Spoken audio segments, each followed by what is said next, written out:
Les titres. Ce 15 septembre, la communauté internationale célèbre la journée internationale de la démocratie. Au Burkina Faso, quel est l'état des lieux de ce mode de gouvernance? Le CGD lance des explications et des consultations. Vous verrez les conclusions tout à l'heure. Conseil des ministres de ce mercredi, un conseil des ministres consacré à la situation au niveau de l'éducation nationale. On connaît maintenant les dates des assises nationales, mais aussi des décrets ont été pris pour l'organisation des examens professionnels pour le personnel de l'éducation préscolaire, primaire et non formelle. Ils ont donné leur vie en sacrifice en défendant le territoire national.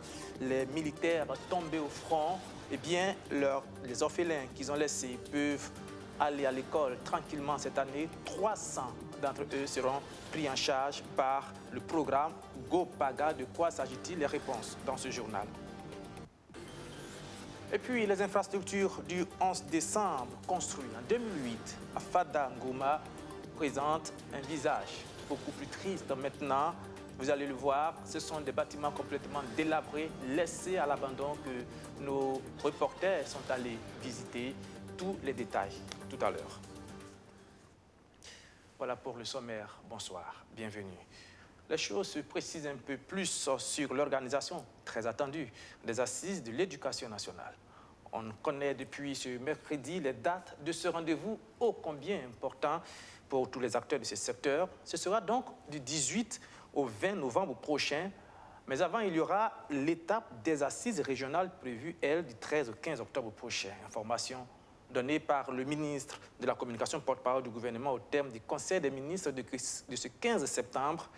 Un conseil visiblement dominé par les questions sur l'école, puisqu'un décret portant organisation des examens professionnels du personnel de l'éducation préscolaire, primaire et non formelle a été adopté. Tous les détails, Abdoulaziz Ossaré. Du nouveau dans le monde de l'éducation. Le gouvernement prend un décret pour l'amélioration de la carrière des enseignants. Il instaure désormais un examen professionnel des personnels de l'éducation préscolaire, de l'enseignement primaire et de l'éducation non formelle.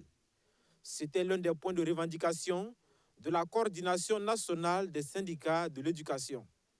Les négociations entre le gouvernement et la coordination nationale des syndicats de l'éducation, dans le cadre de la mise en œuvre du protocole d'accord, ont abouti à l'adoption d'un décret en date du 30 mars 2020 portant statut particulier du métier éducation, formation et promotion de l'emploi. En adoptant le projet de décret portant organisation des examens professionnels des personnels d'éducation préscolaire, d'enseignement primaire et d'éducation non formelle, le gouvernement dote le ministère en charge de l'éducation d'un cadre réglementaire adéquat à l'amélioration de la carrière des personnels d'éducation. L'autre point important de la plateforme revendicative de la coordination nationale des syndicats de l'éducation était la dotation des élèves en manuel scolaire. Là également, l'exécutif réagit en approuvant un marché de plus de 2 milliards de francs CFA pour l'impression d'environ 5 millions de manuels du primaire pour la rentrée scolaire 2021-2022. Le financement donc de cette acquisition est assuré par le budget de l'État. Pour le lot 1, qui est d'un montant de 1,492 milliard, le département en charge de l'éducation, après un réaménagement de ses crédits budgétaires, est en mesure de financer donc ce lot numéro 1. Et le deuxième lot, qui est de 1,372 milliard de francs CFA, sera donc financé et imputé sur le budget CAST. C'est un budget compte d'affectation spéciale du Trésor, exercice 2021, et c'est un compte qui est autorisé par les partenaires techniques et financiers. L'objectif du gouvernement est de jeter les bases d'une nouvelle école démocratique, inclusive et de qualité. C'est pourquoi il a autorisé en mars dernier la tenue des assises régionales et nationales sur l'éducation. La date de ces rencontres est dévoilée à cette occasion. Le Conseil a retenu les dates suivantes pour la tenue des assises régionales, du 13 au 15 octobre 2021 pour les assises régionales et pour les assises nationales du 18 au 20 novembre 2021. Par ailleurs, le Conseil des ministres a marqué son accord pour la nomination de 3 nouveaux ambassadeurs qui doivent prendre fonction au Burkina Faso. Il s'agit des ambassadeurs du Panama, de la Suède et du Canada. Parlant toujours d'éducation, à 2 semaines de la rentrée scolaire prévue, vous le savez, pour le 1er octobre prochain, eh bien, les parents d'élèves sont plus que jamais tournés vers les achats de fournitures scolaires. Mais question, qu'en est-il des prix pratiqués sur le marché? Le ministre du Commerce s'est rendu dans quelques magasins de vente d'articles scolaires à Bobo-Dioulasso pour une opération de contrôle. Surtout Justin Dabiré pour le compte rendu. C'est le magasin de la société Balaïra qui reçoit en premier les agents de contrôle spécial des prix de fournitures scolaires avec à leur tête le ministre Aruna Kaboré. Dans ce magasin de vente de fournitures en détail, les prix des articles sont affichés, mais certaines infractions sont constatées par les agents de contrôle. Nous avons convoqué donc le commerçant à nous communiquer en fait les différentes factures d'achat qu'il a eu à effectuer. Donc, on va vérifier donc ces factures au niveau du bureau et lorsqu'il y a donc des anomalies au niveau de cette facturation, c'est au bureau que nous pourrons relever ça. Sinon, en ce qui concerne donc les anomalies relatives que nous pouvons relever sur le terrain, c'est le commerce de distribution qui n'a pas été respecté à son niveau. Le deuxième magasin visité par les agents de contrôle spécial des prix de fournitures scolaires est un magasin de vente en gros. Ce dernier n'est pas obligé en fait d'afficher les prix puisque c'est un grossiste, mais il est obligé donc à délivrer des factures conformes donc à ses clients détaillants. Voilà. Donc à son niveau, nous allons donc vérifier cela donc au bureau et la facture d'importation qu'il y a eu à effectuer s'il n'est pas importateur. En ce qui concerne donc toujours le commerce de distribution, la réglementation relative au commerce de distribution, cela n'a pas été respecté à son niveau. L'infraction que nous avons déjà relevée, c'est donc le non-respect de la réglementation relative au commerce de distribution. Dans les 2 magasins visités, le ministre en charge du commerce a pu constater la disponibilité des fournitures scolaires. Pour Aruna Kaboré, il n'y a donc pas de raison que les prix des manuels scolaires connaissent des augmentations en ce début de rentrée scolaire. Ça, c'est au moins essentiel. Et jusque-là, les détaillants, on est clair là-dessus, il n'y a pas de raison. Parce que les stocks sont là et il n'y a pas de raison particulière qu'il y ait augmentation donc, de ces fournitures-là où les stocks sont déjà constitués. Et l'autre chose, quand vous êtes commerce de détail, vous devrez le dire. Quand vous êtes commerce de gros, vous devrez le dire. Et si vous êtes commerce de demi-gros, vous devrez le dire. Et ça doit être écrit. Bon, dans les 2 magasins, on a vu qu'ils n'ont pas respecté l'enseigne. Et si vous ne respectez pas l'enseigne, ça veut dire que quelque part, vous pouvez faire du commerce de gros, de demi-gros, de détail, ce qui est interdit par la loi. Donc ils seront sanctionnés. Que ce soit dans les 2 enseignes, ils seront sanctionnés pour n'avoir pas respecté effectivement donc, cette activité-là. Le ministre en charge du commerce invite l'ensemble des commerçants du Burkina Faso au respect de la réglementation en vigueur. En cas de non-respect, les contrevenants risquent des amendes de 500 000 à 500 millions de francs CFA. Dans le même registre, c'est un programme qui s'inscrit dans l'élan général de solidarité nationale envers les victimes des attaques terroristes. Mais Gopaga, c'est le nom de ce projet, va un peu plus loin en s'engageant auprès des veuves et des orphelins des militaires, gendarmes et policiers tombés au front. Gopaga a décidé de prendre en charge la scolarité de 300 enfants de ces héros qui ont consenti le sacrifice suprême. Amadou Diko, Madination. Ils sont au total 300 enfants de militaires tombés au front qui verront à partir de la rentrée académique prochaine leur scolarité assurée par le projet Gopaga. Une prise en charge totale de la scolarité avec un système de parrainage. L'idée étant d'assurer une éducation de qualité à ces orphelins. 300 orphelins dont la scolarisation supérieure ou inférieure à 40 000 vont rentrer sur un système de parrainage.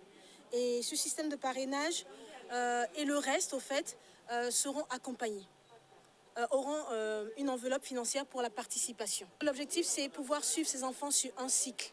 Pour tous les autres, il y aura une participation financière.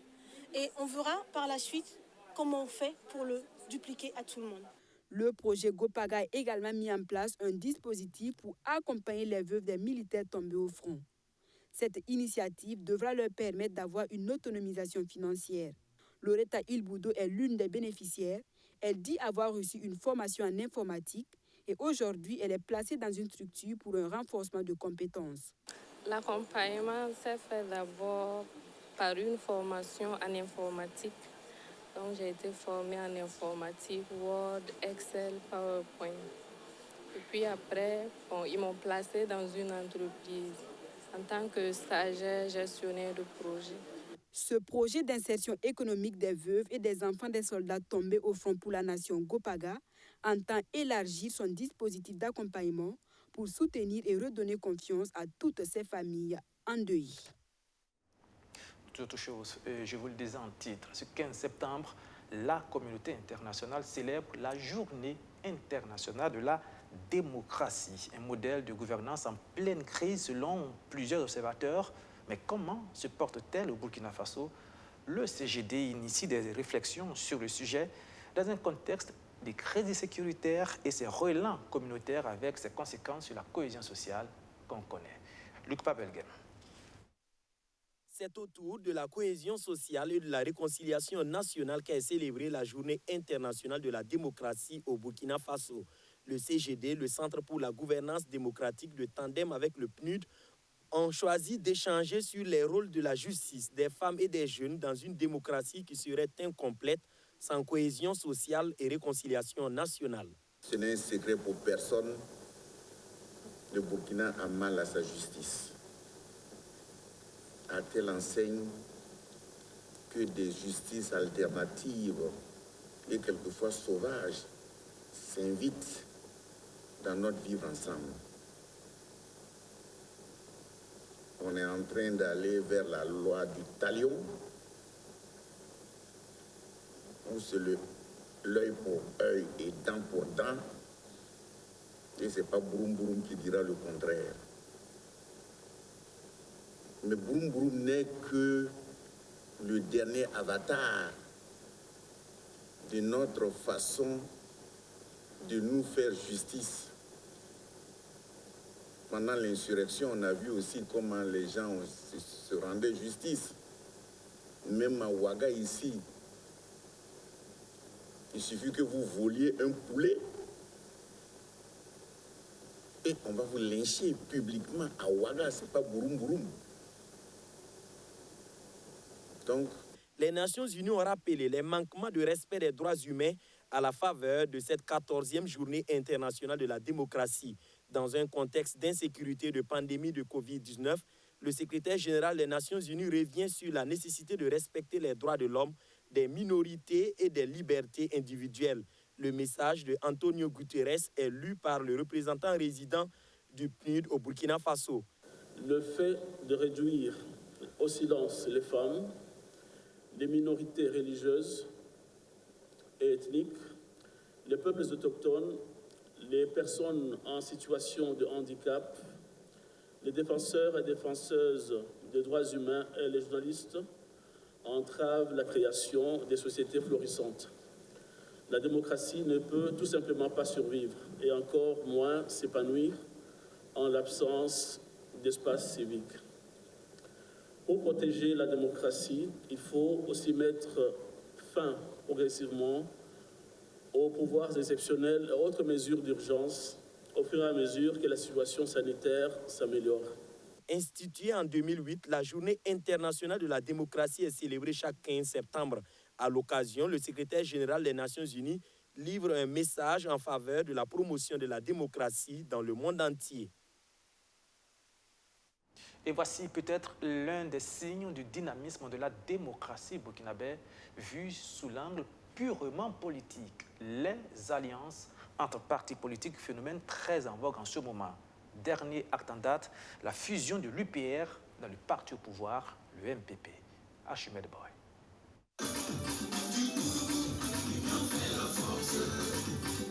L'union fait la force. C'est le refrain de cette chanson qui traduit bien le contexte de ce congrès extraordinaire de l'UPR, l'Union pour la République.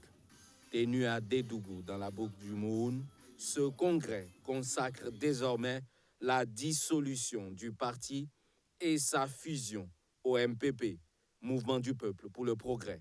Le parti de Toussaint Abel Coulibaly ne veut plus faire cavalier seul. Nous avons été la 3e force de ce pays, nous en avons été la 4e force. Mais il n'y a pas de honte à reconnaître qu'on n'est plus assez fort pour partir seul. Il n'y a pas de honte. Et c'est même courageux. Et je pense que c'est un exemple même qu'on devrait prendre. Tantôt on dit qu'il y a trop de partis politiques, tantôt on dit pourquoi les gens se regroupent. Il y a quand même un paradoxe. il faut choisir où on veut la multiplicité des partis, où les regroupements doivent enchanter les gens. Et nous regroupons, nous faisons fusion avec le MPP, qui est le parti du président Roch Marc Christian Kaboré, que nous avons toujours soutenu. Bon, il y a quoi de mal, au lieu de rester dans la concession, à se retrouver dans la maison? C'est la meilleure façon faire partie d'une famille. Une décision saluée par le parti au pouvoir. Son Excellence Roch Marc Christian Kaboré a lancé un appel à l'union des fils du pays, a lancé un appel au sein de la majorité à la consolidation de la majorité. Vous savez qu'aujourd'hui, dans la majorité présidentielle, nous avons près de 102 partis. Voilà. Donc, je dis, c'est un engagement fort aujourd'hui et c'est le fruit de plusieurs séances de discussion, plusieurs entretiens, j'allais dire un dialogue franc et sincère entre nous. Et ce jour donc constitue l'aboutissement de toutes ces démarches. Ce congrès extraordinaire de l'UPR s'est tenu sous le thème « Nouvelle orientation de l'UPR, une contribution efficace à la démocratie et à la réconciliation nationale au Burkina Faso ». À Bobo Dioulasso, et là, nous changeons complètement de cap. Les résidents d'Éguerpi, des berges du Marigot Koua, se font entendre de nouveau. 2 ans après leur déguerpissement, ils dénoncent le processus de relogement qui leur est proposé. Une histoire assez complexe. Plus d'explications, Mariam Serré, surtout Justin Dabiré. Des visages tristes, témoins de leur amertume, ces populations qui étaient installées le long des berges du Marigot Koua sont de nouveau sur le feu des projecteurs 2 ans après leur déguerpissement. Elles dénoncent cette fois la volonté du maire de l'arrondissement 4 de vouloir les reloger sur le même site que celui sur lequel elles avaient été déguerpies en 2019.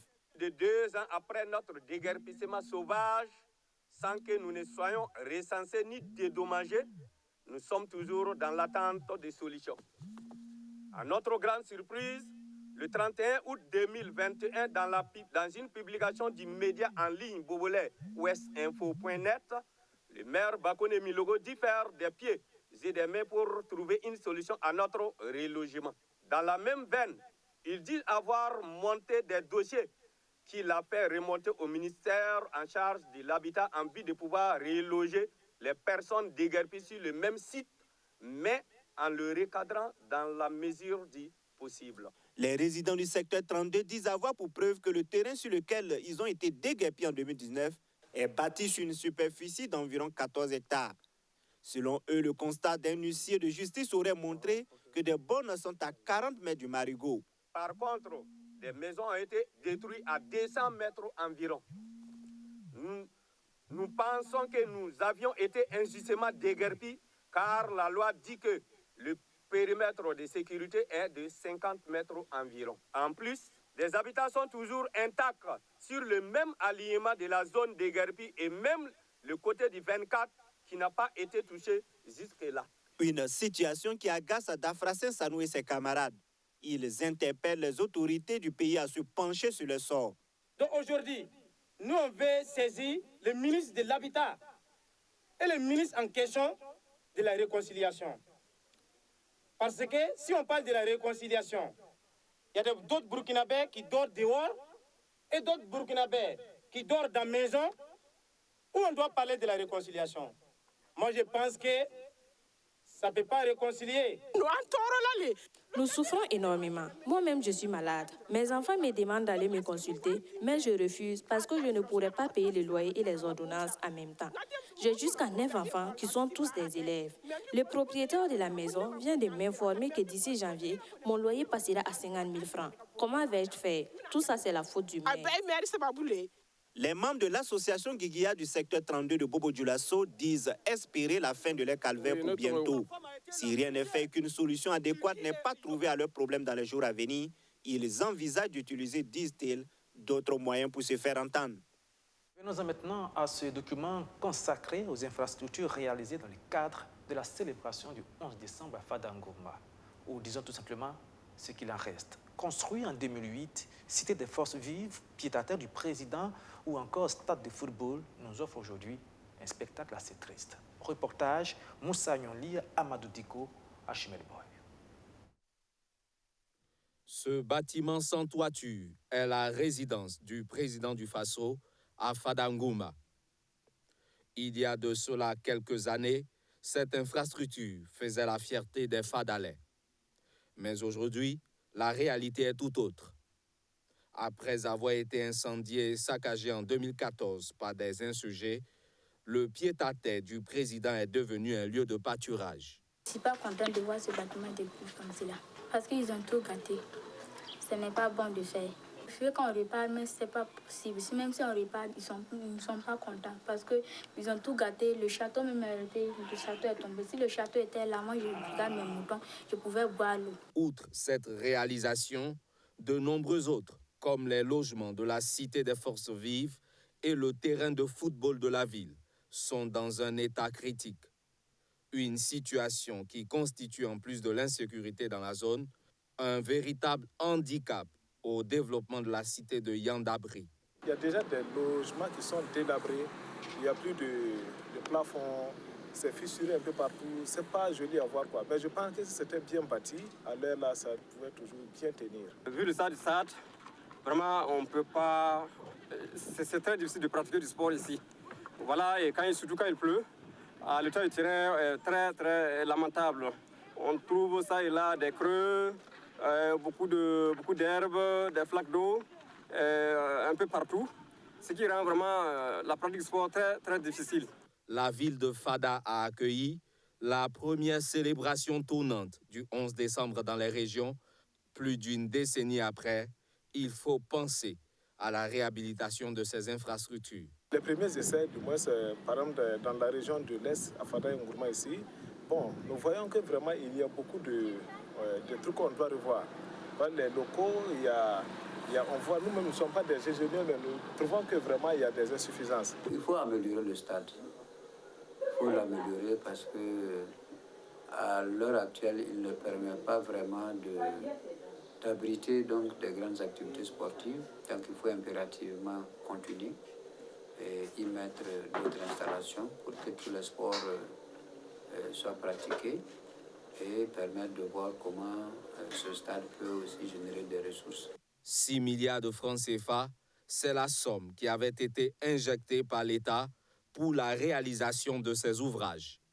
Et les Fadalais espèrent bénéficier à nouveau d'une organisation des festivités du 11 décembre pour voir leur cité rénovée. Le cercle des organisations de la société civile du Burkina Faso s'agrandit un peu plus. Une nouvelle association dénommée Vinaigré vient de voir le jour. Elle a procédé ce week-end au lancement de ses activités et à la présentation de son logo. Sa mission, participer à la formation des jeunes pour une meilleure employabilité, mais elle se veut aussi une force de proposition d'idées et d'action. Plus de détails, Maxime Ilboudou, Archimède Boy. Pour l'éveil des consciences et la formation des jeunes pour un développement participatif, le Burkina Faso peut désormais compter sur l'association Vinaigré. Portée sur les fonds baptismaux le 11 septembre dernier, cette association qui se réclame de la société civile entend faire de la formation des jeunes et de l'employabilité son cheval de bataille. Nous avons créé ce cadre que nous voulions, un cadre de la société civile pour apporter un plus dans l'édification de notre nation. Parce que nous constatons que nous sommes amenés à nous unir si nous voulons réellement construire notre nation. Alors, toutes les initiatives sont les bienvenues.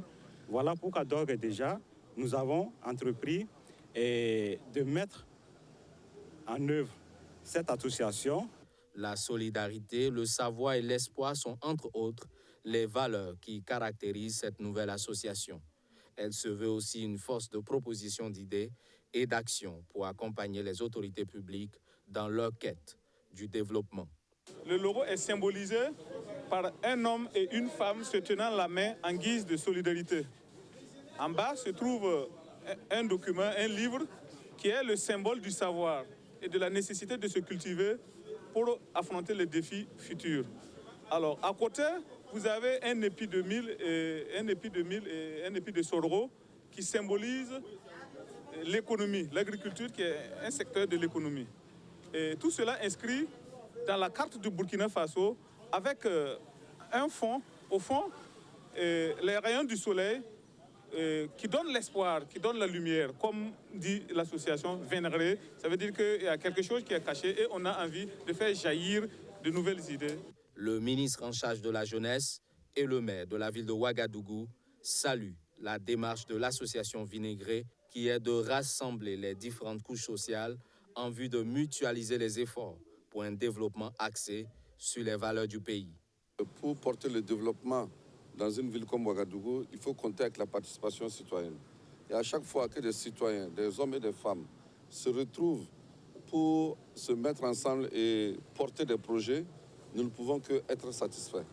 Parce que sans une participation citoyenne réelle, il n'y a pas de développement. Vous avez beau avoir de bons projets, vous avez beau avoir même des financements, si vous n'avez pas des associations qui vous accompagnent dans les quartiers, dans les arrondissements et les secteurs, il est très difficile. Aussitôt lancé, ce regroupement citoyen affûte ses armes pour se faire une place de choix sur le territoire national.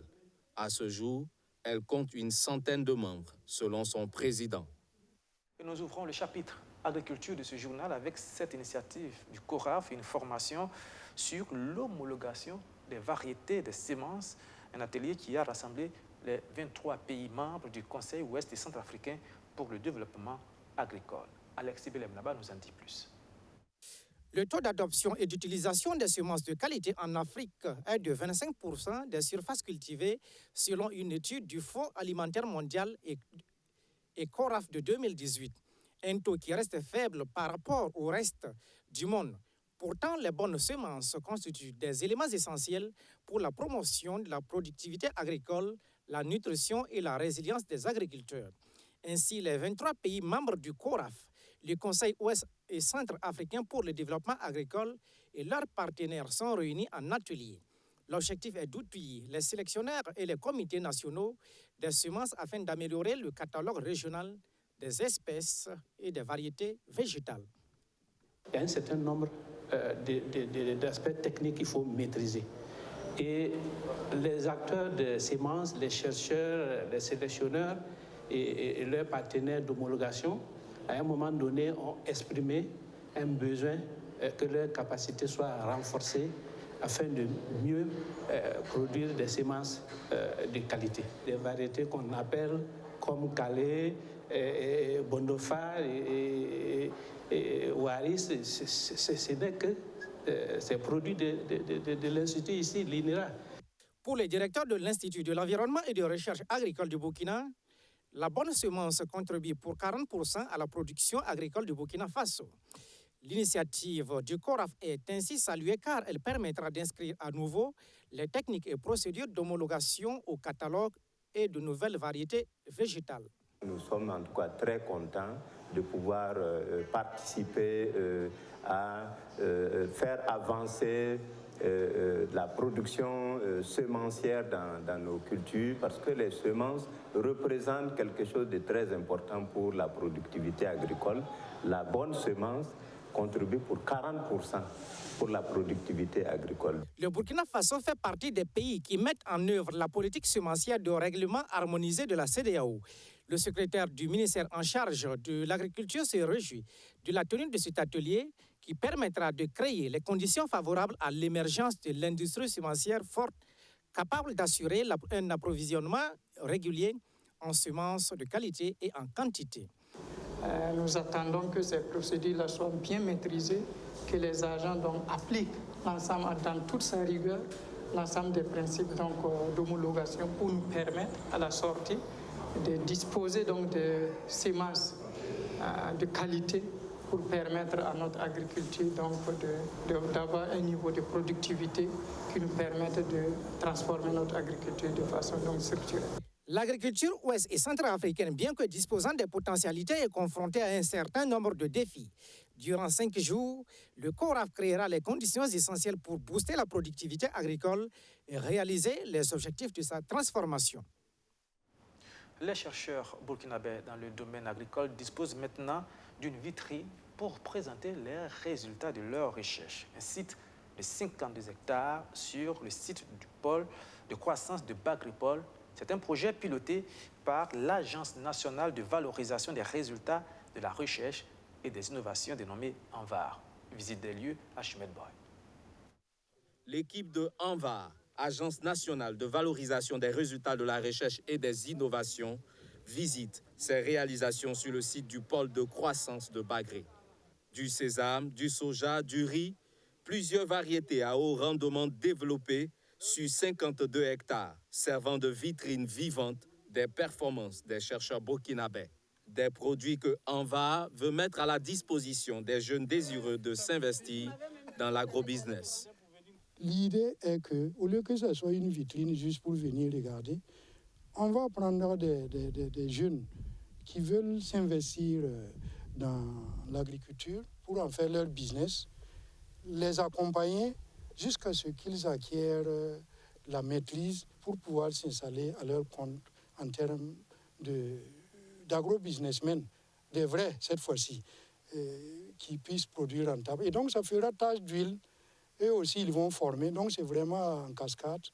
Dans l'optique d'accroître le rendement des producteurs, ANVAR réfléchit déjà à la maîtrise des questions de l'eau en vue de produire toute l'année.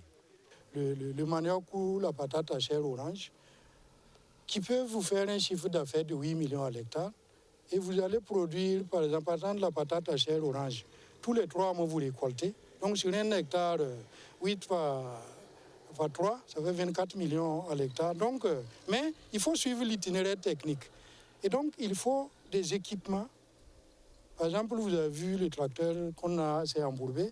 Donc, il nous faut de l'équipement et il nous faut pouvoir aménager le dispositif pour que les pistes, l'eau puisse arriver sur toutes les parcelles.